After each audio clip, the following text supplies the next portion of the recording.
Hello, and welcome to Spaceflight Histories, a channel dedicated to telling the history of space exploration. Today, we're looking at 5 fun facts about Gemini 3, the first manned flight of the Gemini program. The mission's command pilot was Gus Grissom, the second American to fly in space and veteran of Mercury Redstone 4. The pilot was rookie John Young, the first from NASA's second group of astronauts, the New 9, to fly in space. The crew's backup astronauts were Wally Schirra and Tom Stafford, the future prime crew of Gemini 6A. Let's take a look at 5 interesting facts about Gemini 3. 1. Gemini 3's capsule was named Molly Brown. Naming aircraft is a long-standing and loved tradition in aviation. Spirit of St. Louis, Enola Gay, and Glamorous Glennis, just to name a few of the most famous. The Mercury astronauts, all of whom were military pilots, carried this tradition into space by naming their capsules: Freedom, Liberty Bell, Friendship, Aurora, Sigma, and Faith, and Delta, 7. The 7 tacked onto each to pay homage to the Mercury 7 as a whole group. Project Gemini, NASA's second manned space program, intended to continue this practice. According to the book Calculated Risk: The Supersonic Life and Times of Gus Grissom by George Leopold, Gus Grissom first considered naming his Gemini spacecraft Wapasha, after several Metawakanton Dakota chiefs who lived in Minnesota during the 18th and 19th centuries. However, after someone pointed out to Grissom that the spacecraft might be nicknamed the Wabash Cannonball, after a mythical train described in the American folk song of the same name, Wapasha was dropped. Grissom and John Young agreed on the name Molly Brown after the popular Broadway show The Unsinkable Molly Brown, as a nod to Grissom's sunken Liberty Bell 7 capsule. More on that later. The Unsinkable Molly Brown is about the real-life Margaret Brown, a socialite and philanthropist who survived the sinking of the RMS Titanic in 1912 and helped with the ship's evacuation. A lifelong suffrage and human rights advocate, she also financially backed several elementary schools, helped establish the first juvenile court in the US, and earned the French Legion of Honor for her work with the American Committee for Devastated France and the Red Cross during and after World War I. NASA was not amused by this and made the crew choose another name. Grissom suggested Titanic. NASA was less amused by that one, so they reluctantly allowed Molly Brown. In fact, NASA disliked the name so much that it prohibited its astronauts from naming their spacecraft until 1969 with Apollo 9, the first time 2 manned spacecraft belonging to the same mission flew in space together. Due to Grissom's heavy involvement in the design of the Gemini capsule, other astronauts called it the Gusmobile. Though Gemini 5 was the first crew to wear embroidered patches on their spacesuits, the astronauts of Gemini 3 and Gemini 4 designed their own insignia. Grissom and Young carried silver medallions with artwork of a Gemini capsule in the ocean. The inclusion of the crew's first and last names and middle initials is unique to Gemini 3's and Gemini 4's insignia. Young had physical patches produced for himself sometime post-flight and proudly wore it on his flight suits throughout his career. 2. Gus Grissom was the first person to fly in space twice. On July 21, 1961, Grissom became the second American in space on board the 15-minute suborbital Mercury Redstone 4 mission. Paying homage to the Mercury 7 astronauts and to the United States, Grissom named his spacecraft Liberty Bell 7 because his capsule, in his words, was, quote, shaped like a bell. After splashdown in the Atlantic Ocean, the explosive hatch blew prematurely, causing water to flood into the capsule. Grissom was safely recovered, but Liberty Bell 7, too heavy to hoist, sank to the bottom of the ocean. This event was what inspired the name Molly Brown for the Gemini 3 spacecraft. While Grissom was the first person to fly in space twice, his backup Wally Schirra was the first person to complete 2 orbital spaceflights. Alan Shepard, the first American in space, was the original command pilot of Gemini 3, but was grounded in 1963 due to Meniere's disease, an inner ear disorder. He was chief of the astronaut office during the Gemini program. Of the 7 Mercury astronauts, 5 flew in space at least twice. 3. Gemini 3 was the first 2-man American space mission. While the Soviet Voskhod 2, launched on March 18, 1965, was the first 2-person mission in space history, Gemini 3 was the first two-person American space mission. The two-person Project Gemini was approved by NASA in December 1961 as the bridge from the sole pilot Project Mercury to the three-man lunar Project Apollo.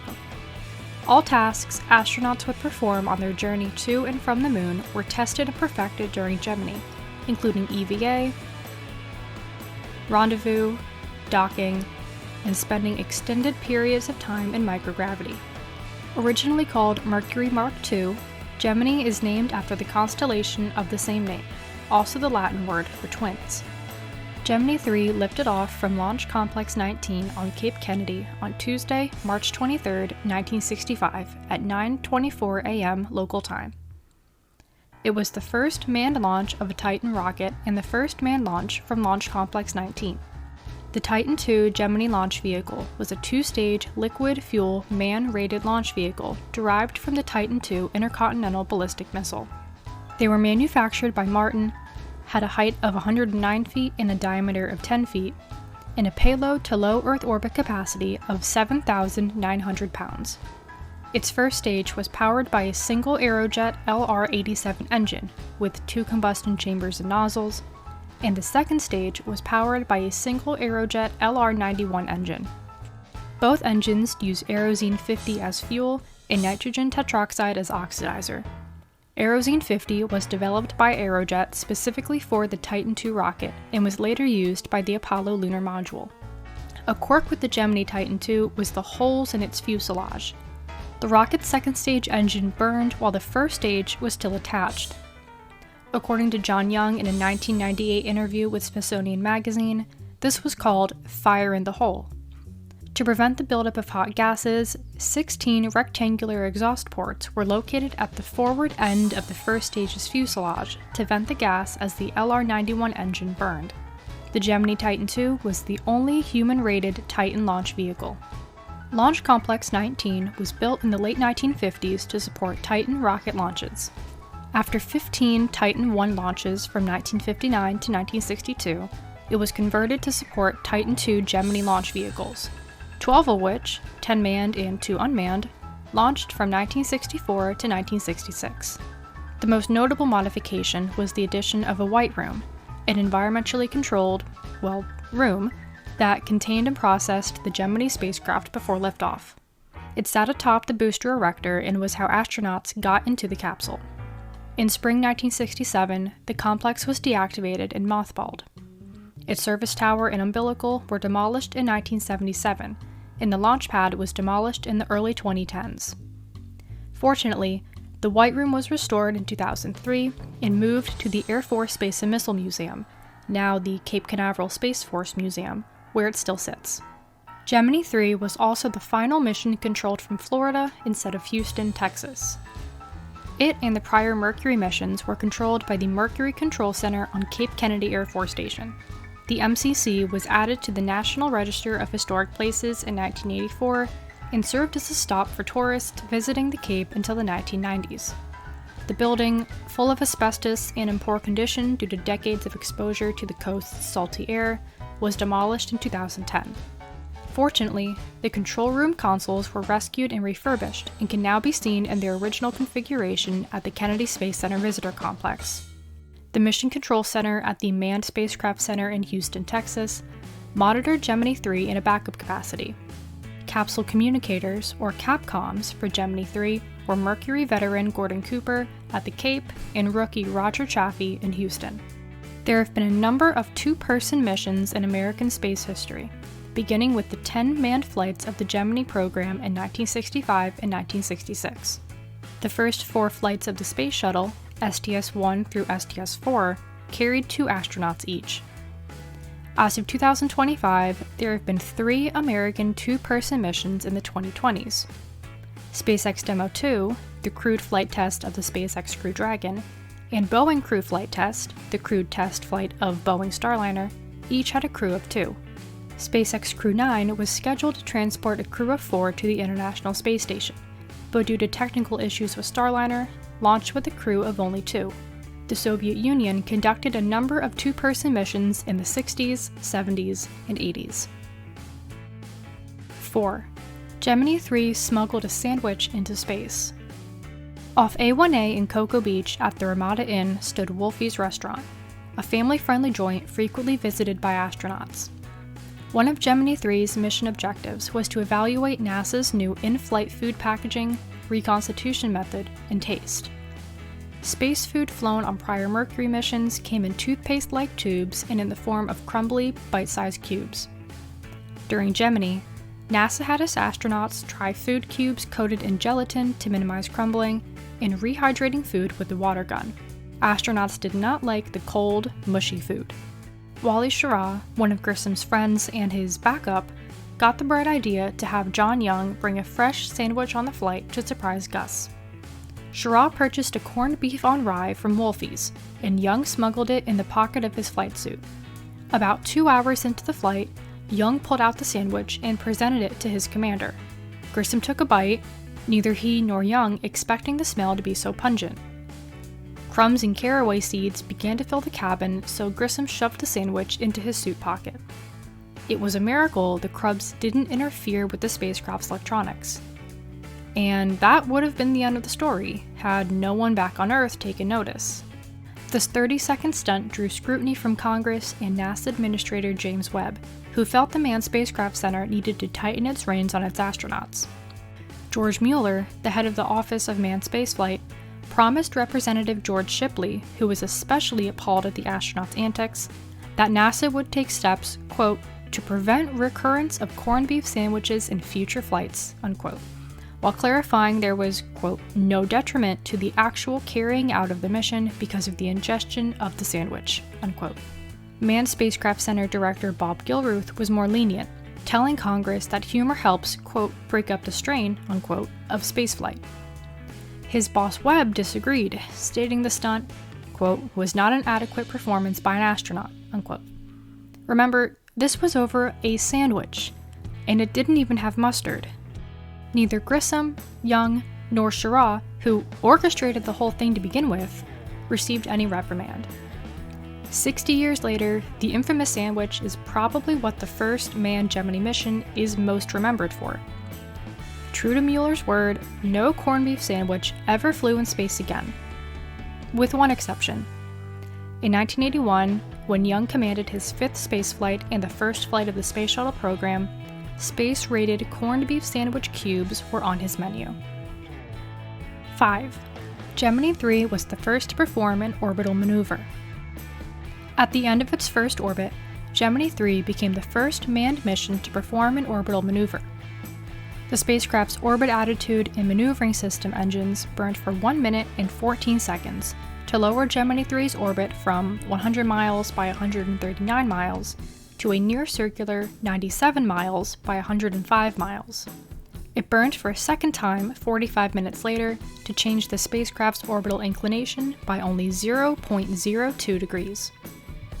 Near the end of their third and final orbit, the OIMS fired to lower Gemini 3's perigee to 45 miles, so in the event its retro rockets failed to ignite, the spacecraft would still re-enter the atmosphere. Gemini 3 also evaluated the worldwide tracking network in Gemini spacecraft systems. The Manned Spaceflight Network was a collection of tracking stations located around the world that supported the Mercury, Gemini, Apollo, and Skylab programs. The Gemini network consisted of 24 sites. Spacecraft Molly Brown is now on display at the Virtual Eye Gus Grissom Memorial Museum in Mitchell, Indiana. Honorable mention: Gemini 3 was recovered by the USS Intrepid. After 4 hours and 52 minutes in space, Gemini 3 splashed down in the Atlantic Ocean near Grand Turk Island and was recovered by the USS Intrepid. The USS Intrepid, known as the Fighting Eye, was an Essex-class aircraft carrier built during World War II and participated in several campaigns in the Pacific Theater, including the Battle of Leyte Gulf, the largest naval battle of the Second World War. In the 1950s, she was converted to support modern jet aircraft and alternated between operating in the Atlantic Ocean and deploying to the Mediterranean Sea. After refitting as an anti-submarine carrier in the early 1960s, she recovered astronaut Scott Carpenter in 1962. After retrieving Gemini 3 and its crew in 1965, The Intrepid served in the Vietnam War and NATO exercises and was decommissioned in March 1974. She was saved from being scrapped and opened as a museum ship, the Intrepid Sea, Air, and Space Museum, on the Hudson River in New York City in 1982. The ship was designated a National Historic Landmark in 1986 and served as the FBI Operations Center after the September 11th terrorist attacks. In 1988, the USS Growler, one of only 2 nuclear-armed conventional diesel-electric submarines, joined Intrepid at Pier 86, and since 2012, the carrier has housed Space Shuttle Enterprise. Grissom and Young flew to Cape Kennedy on March 24th and spent the next week visiting the White House, New York, and Chicago for parades and press conferences. After serving as backup command pilot for Gemini 6A, Gus Grissom was transferred to the Apollo program and assigned as commander of its first manned mission. He and his crewmates Ed White and Roger Chaffee were killed when their spacecraft's cockpit caught fire on the launch pad on January 27, 1967.